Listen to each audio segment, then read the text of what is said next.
ॐ अज्ञानतिमिरान्धस्य ज्ञानाञ्जनशलाकया चक्षुरुन्मीलितं येन तस्मै श्रीगुरवे नमः। नमो ॐ विष्णुपादाय कृष्णप्रेष्ठाय भूतले श्रीमते भक्तिवेदान्त स्वामिन्निति नामिने। नमस्ते सारस्वते देवे गौरवाणी प्रचारिणे निर्विशेषशून्यवादी पाश्चात्यदेशतारिणे।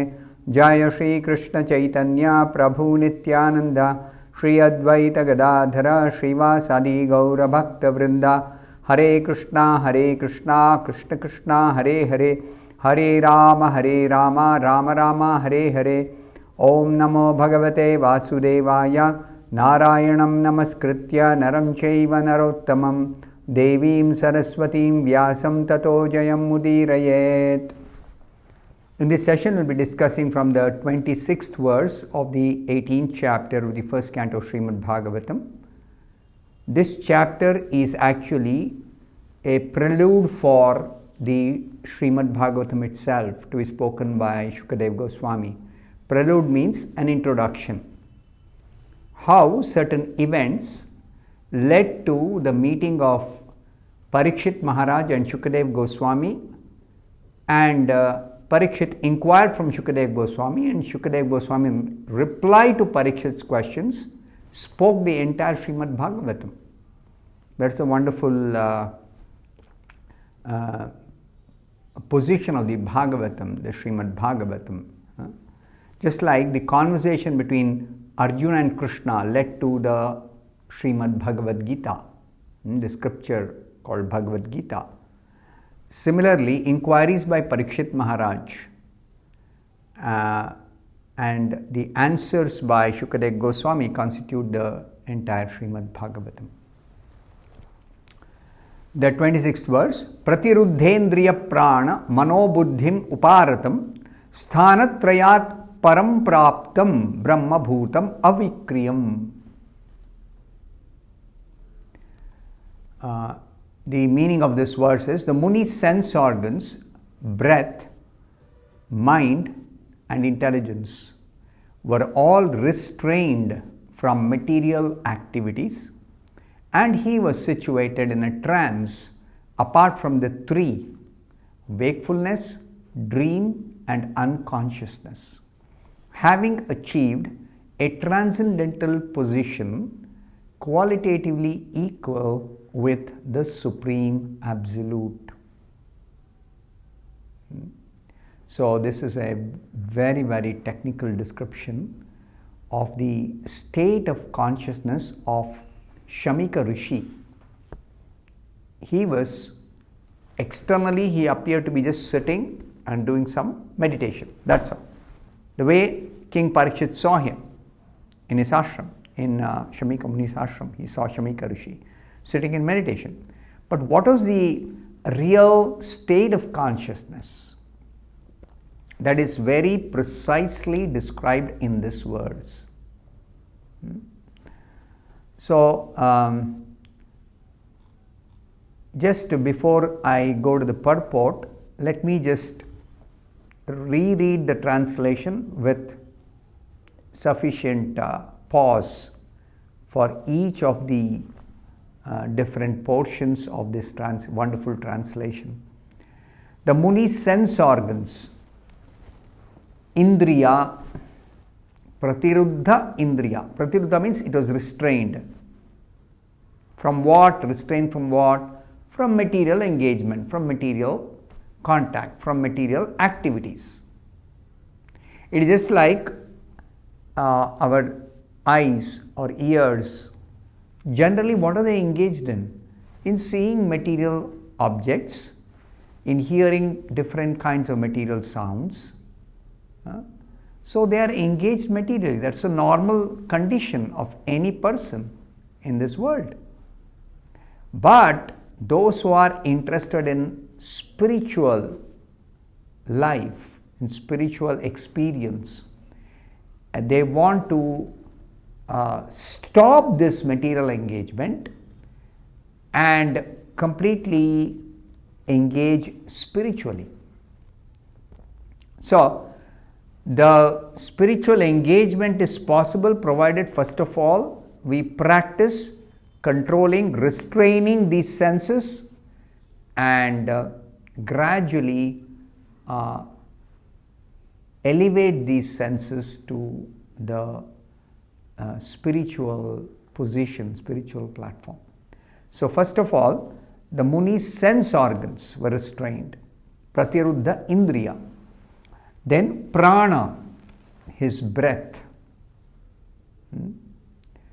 Then Manaha, the mind. Buddhi, the intelligence. So the sense organs we know, eyes, ears, nose, tongue, and sense of touch. And breathing, we know the breathing. We breathe in and breathe out. That actually activates our prana, the vital air that is circulating in this body and keeping this body alive and in a working condition. The breath, and then the mind and intelligence, manas and buddhi. All these four were restrained from material activities. And he was situated in a trance. What is this trance?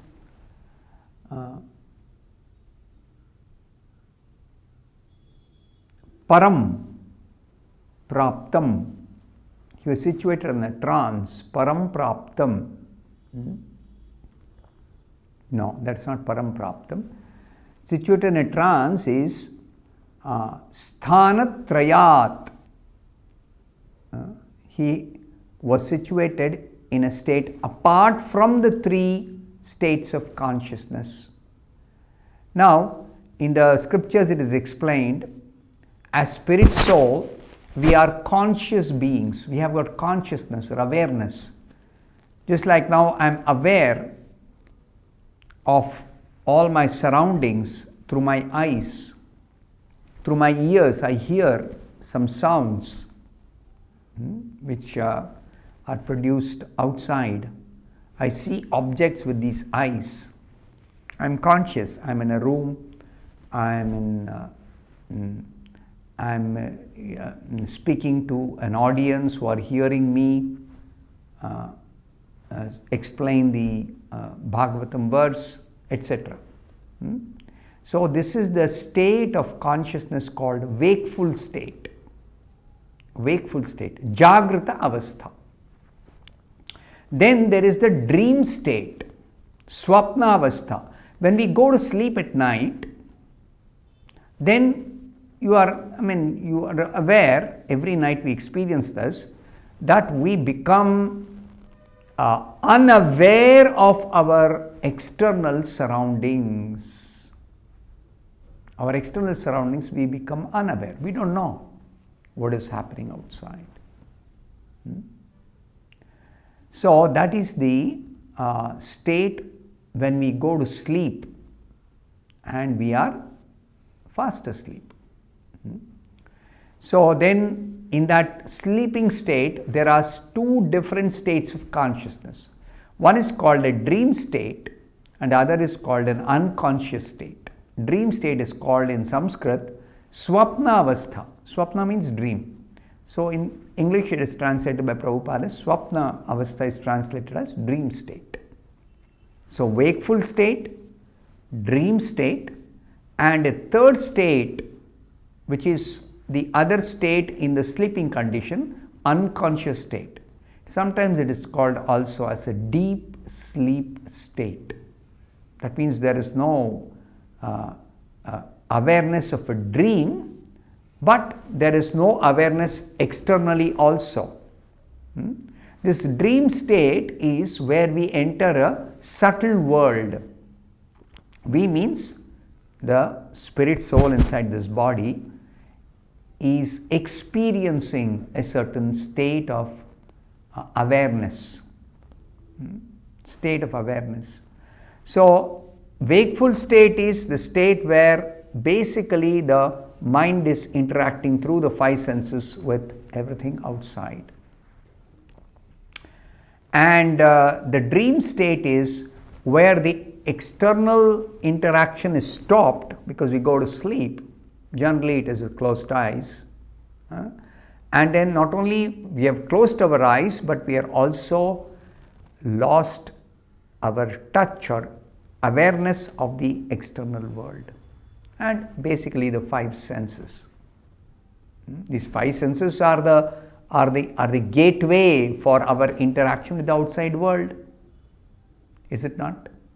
So that is cut off when we go to sleep. And then the sleeping, something more happens. Not just merely closing the eyes or shutting the ears or shutting the breathing. No. Shutting the sense of smelling. Not breathing. Sense of smelling. Breathing goes on even when you're asleep. The sense of smelling is shut off, kind of. So these five senses are shut off when we sleep, but then when we are in the dreaming state, we are aware or conscious of a dream world. We enter a dream world. That dream world is a subtle world. Subtle world means there are no gross objects. There are no objects for the five senses.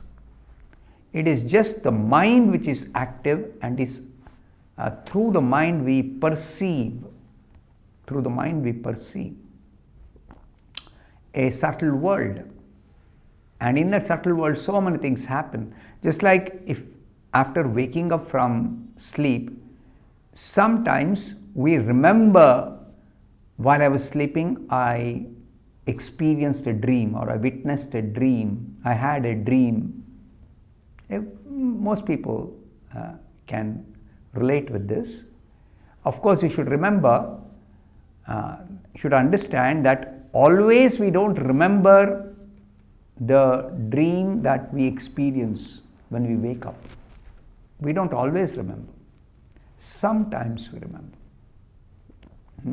But it's a fact that every night when we go to sleep, then we get into a dream state, and we also experience we are unconscious for some time. Sometime we are dreaming and sometime we are unconscious. Both are there for everyone. But we don't always remember the dream. Sometimes we remember. Just like, to give you an example, if I ask you 10 days back in your wakeful state, can you tell me at this time exactly what happened? Now it is 7:40 p.m. So exactly 10 days back, 7:40 p.m., what were you doing? Immediately you may not be able to recall. Even if you try to recall by going back 10 days, what was the day of the week? I should have been doing this. I must have been in this place. You try to build up the facts, and then you try to still recollect anything significant happened. You may try to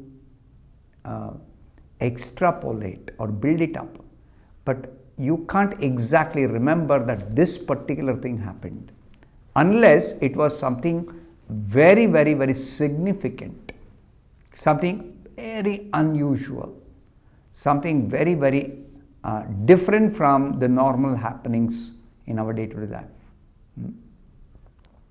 So like that, all dreams you don't remember. Similarly, all just like all incidents in the wakeful state we don't remember. Similarly, all dreams you don't remember.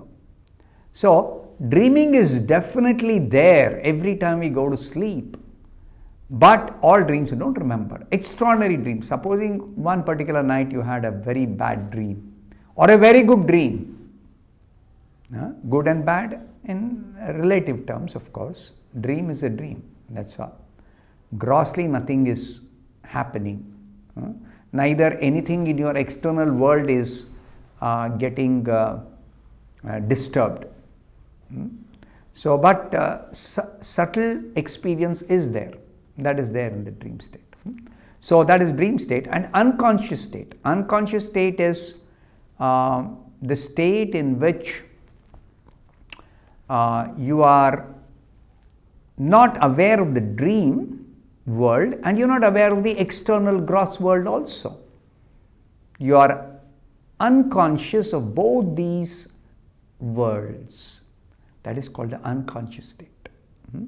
So we will discuss this in one more session, the next session also, the same verse. We'll continue discussing and understand this a little more in a detailed way. Thank you very much. Hare Krishna.